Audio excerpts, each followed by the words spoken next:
Good morning everyone, it is Christina here. It is day 20 of my 90-day quest and it is my fat fasting day. So today is the day where I'm just going to eat fat and see how my body goes with that, like what its response is.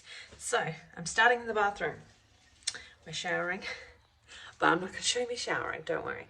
But what I usually do on a daily basis is I come in here or wherever I am and I take my measurements. So that's what I'm doing. I have my scales ready to go. I've just done my blood glucose and ketones. And yeah, starting with our starting numbers. Okay, so the shower is done. I'm getting ready for the rest of the day. And I'm about to go and make my breakfast on this fat fasting day. So why am I doing a fat fast?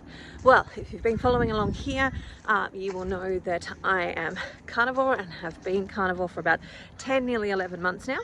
And I am starting to deal with things like insulin resistance, which I've always had, but didn't know that I had. And so right now I'm tackling that thing, which is what the 90-day quest is about and why I'm doing a fat fast.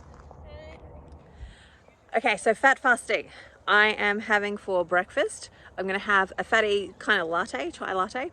I'm going to cut off the meat from the bacon and I'm just going to eat the fatty bit of that. I've got some bone marrow that I'm going to have and some butter and egg yolks are going in my fatty latte. So that's what's happening for breakfast. Boiling water for tea.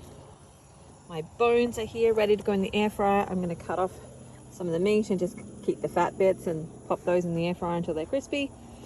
Let's get cooking.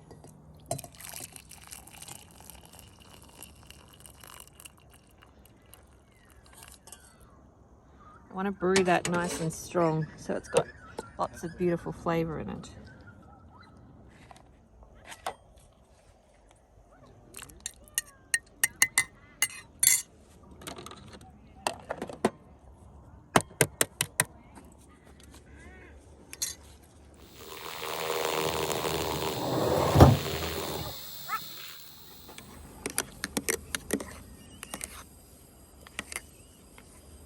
Okay, so the air fryer is loaded with my 2 marrow bones, some bacon fat there that I'm going to crisp up, and that'll be breakfast. Oh, look at that! So yum! Get in my belly.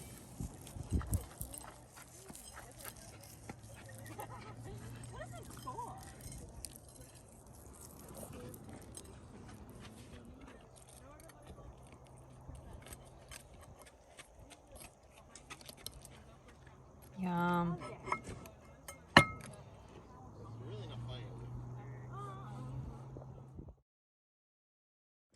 Okay, so lunch for fat fasting day, I've got some pork rind and sour cream.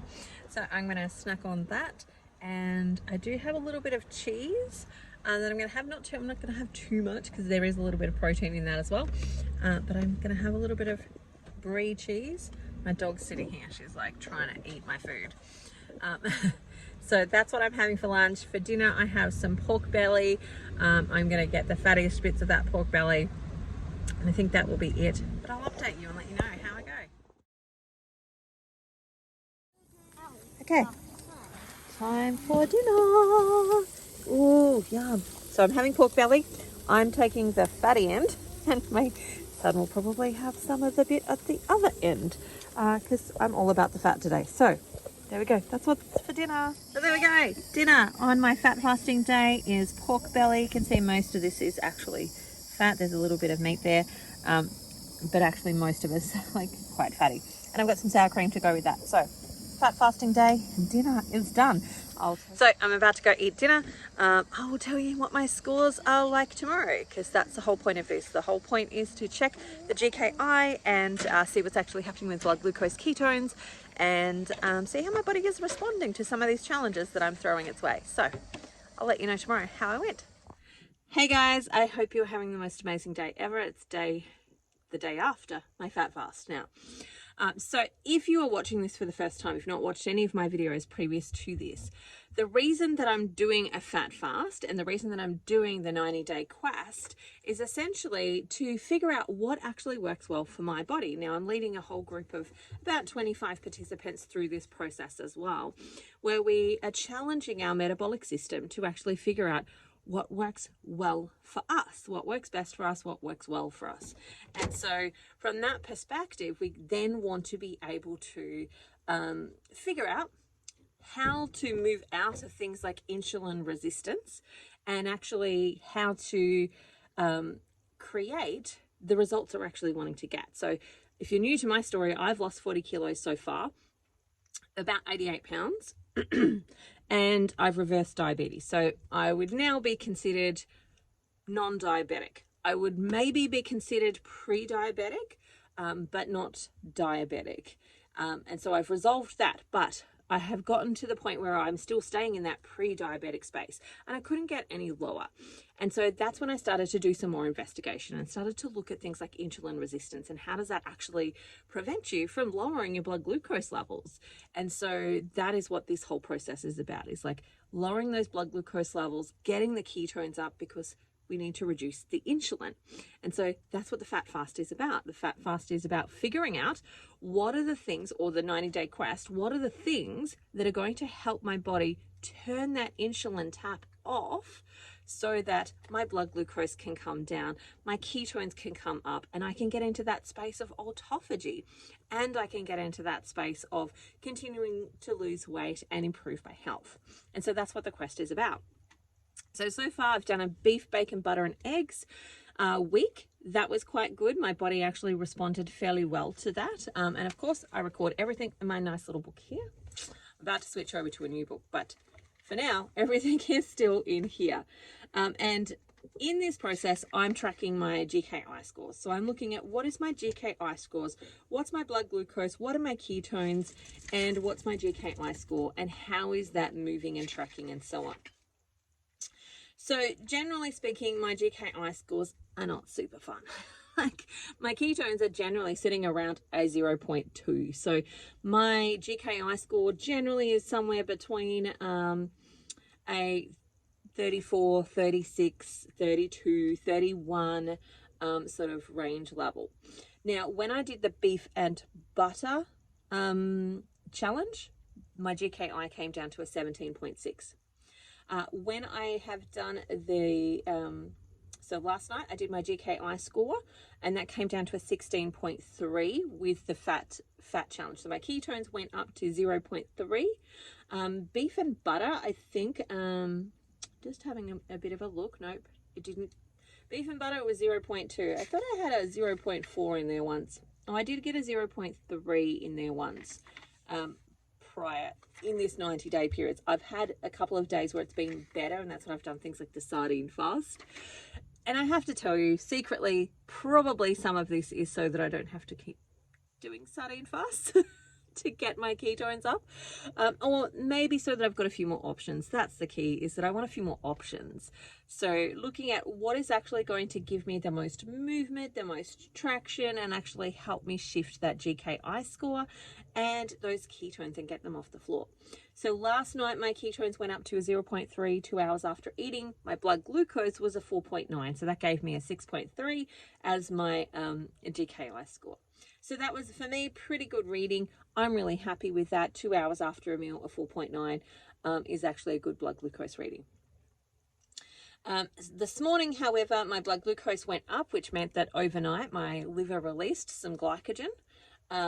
So even though I didn't eat sugar, and I haven't really eaten sugar for a substantial period of time, I did have some cake on my daughter's birthday, which was a couple of weeks ago, but I haven't really eaten any sugar since then. My liver released some sugar, or some glycogen, which is another chemical version of sugar, essentially. So it released some of that while I slept. So my ketones came down, my blood glucose went up, and that gave me, you know, my score this morning. I haven't done the math on, but it's going to be approximately 36 or 34. That's likely. So I went from 16.3 to 34. Now, the number that I'm really trying to get to is about a 3 or under. That's the number that I really want to get to. That's where we start to do the reverse aging. It's where we start to do killing off things like cancer cells, and we start to like do that deep restoration and restorativeness. Now, people will say, why don't you just fast and not eat? Well, the key to that is that if you have insulin resistance, the fasting doesn't give you those GKI scores either, because the insulin keeps your body in a state of actually producing and releasing glycogen. And if you're not eating it, if you're not eating carbohydrates and you don't have any excess left in your liver, so I've spent like 10 months squeezing out some of that excess in my liver, if you're not eating it, the only thing that can happen is that your body starts to take protein, and your muscles are protein, and turn that into glycogen. And it doesn't really want to do that. So it's a very time-consuming, energy depleting process, and so on. And so for people with high insulin or hyperinsulinemia, where they've got high insulin in their blood, they can't turn that tap off as quickly and easily as somebody who doesn't have that issue. And so they can't switch into ketosis as easy, and it's simply just not eating food does not do that. What we actually have to do is eat specific food, and that specific food can be slightly different for everybody, but my guess is sardines are definitely going to be on my list. But I'm trying to work out, is butter going to be a thing that's actually going to help me do that? So for me, you know, the beef and butter, that gave me some good scores that day. The fat fast gave me good scores last night. So maybe if I continued to do the fat fast today, that I would eventually, you know, that those numbers would start to hold overnight a little bit more, and those ketones would come up a little bit more. All of that is stuff to play with, and that's what we're doing on the 90-day quest, is to go through all of these different types of eating challenges or eating fasts, figure out which ones work the best for you, and then implement some different times. So does that work best for you if you do alternate day fasting? And we've got to think about lifestyle as well. We've got to think about, you know, not everybody's life is exactly the same. Like, I'm traveling Australia. This fast that I've done, you know, today, I was meant to do a few days ago, but we were moving from one location to the other. And this location that we're in, we're only here for 3 days. And so where we were previously was in a rural little town. So that actually didn't have a lot that I could actually buy to do a fat fast with. Whereas I'm in a bigger town now, I was able to go buy some stuff. Potentially, if I'd spent a bit more time, I could have even gone into a butcher's and seen if I could get some some more fat to actually do that process with, and maybe even gone into like less pork and more beef, and maybe even gotten chicken skins, etc., etc. So we've got to look at like lifestyle as well. Like, how do you live your life, and what's actually going to be something you can fit into your life? Good. So from that perspective, what timing works best? Like, does alternate day fasting work best, or eating fasting work best? Does 3 days, does 72 hours, like, is it 42 hours or 48 hours? Like, what ones are actually going to work best for you?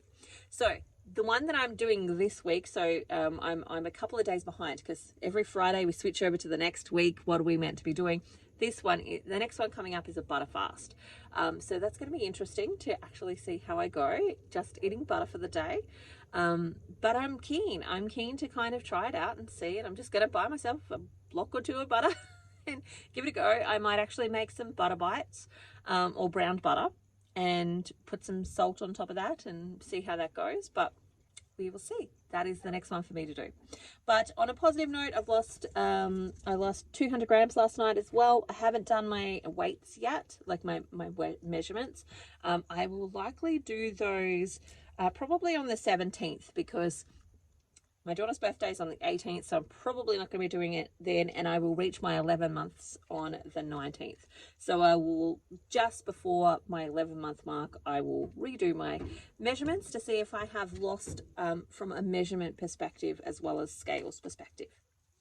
Great. Bye for now. I hope you enjoyed this. If you liked it and want to see more of this, remember to like and subscribe. It helps me keep making free content here in this space. And if you do have any things you'd like me to really touch on, let me know in the comments. I'd love to see. All right. Bye for now. Have an amazing day. See you later.